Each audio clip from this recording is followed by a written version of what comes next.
I'm on. Hello, USA soccer fans and football fans. Bobby Cardenas coming at you from where? From Lancaster, California, the beautiful Antelope Valley. Sunday, the 23rd, I posted something earlier yesterday, and I told you I would come back yesterday afternoon and post another one. But hey, stuff happens. Had to deal with some other stuff, but I'm here now. I'm watching Real Madrid play Real Sporting right now. I watched a lot of games yesterday and today, this morning. So I'm going to cover those games a little bit, but I'm also going to cover some refereeing points. That's why I'm wearing my referee uniform. Antelope, AFL rather, Antelope Football League, right? Here's my badge. Use my whistle. And then my square whistle.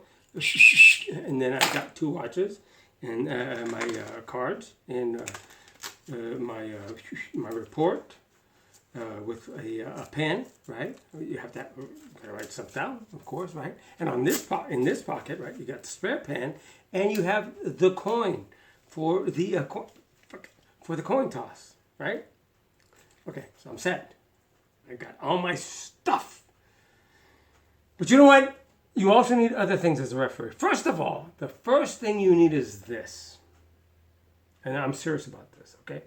Because this is the thing that I remember most from when I first took my first certification class back in '95 as an adult with a British referee who conducted the certification class over the weekend. And the one thing that he told me that I always carried with me, and I still do when I referee, is this. The amateur acts first and thinks secondly. The professional thinks firstly and acts secondly. Meaning that you as a referee, if when something occurs on the field, a possible offside, foul, PK, something that's serious with the game. Because let's face it, there are fouls and infractions that occur throughout the whole game. And if we blew our whistle every single time that there was a foul to be called or an infraction, we'd be stopping the game every minute to a minute and a half. You don't want to do that. So you don't call what we refer to as trifling. Everybody grabs and they do stuff. It's called gamemanship. They do things to try to slow up the other players. If it's in the middle of the field and it's not really impacting the game, the flow of the game, impacting a possible goal scoring opportunity, you don't call it, or you give advantage, whatever.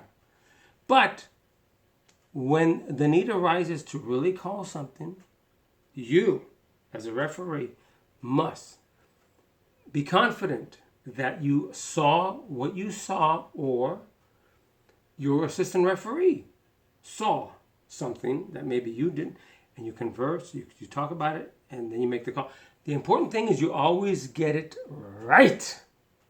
That's the important thing as a refereeing team, because we have become a team. We have the center referee, the match referee, and you have assistant referees who used to be called linesmen. They're not called that anymore. Because back in the day as linesmen, all you called was offside. And when the ball went over the touchline for throwing in either direction. Well, no. Assistant referees have a much more important role to play in the game because they have to assist the referee in getting the calls right. If the center referee is out of position or is blocked, the play. What the hell's over here? What am I seeing? I'm seeing something like a reflection. I got to take care of it. The assistant referees help, and now they have the phones, right? The ear microphones with the friggin' Fakakta pack right here. They got to run with them, and now you can talk with each other. Hey, did you see that? Did you see that, Dinklage? No, you didn't see it, so I'm not going to call it. Do not call what you don't see or what your assistant referees do not see. It's always better to err on the side of caution in regards to not taking an offensive goal scoring opportunity or actual goal scoring away. You don't want to do that. That happened in one of our games yesterday in the AFL playoffs, where I saw one of our referees hesitate on an offside call, which from my vantage point, I thought it was offside, but I was actually not perfectly aligned. And he didn't call it, and a goal was scored. And immediately I thought to myself, well, if he hesitated because he absolutely was not sure, then he made the right call. And that's what it is. This has gone long enough. I'll come back and do the post and talk about the games that we just saw today and tomorrow. But that's it.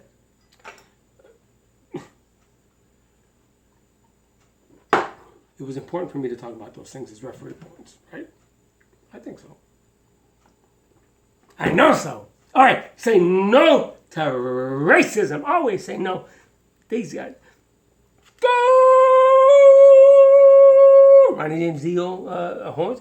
Say no to Dinklage was down. Go USA.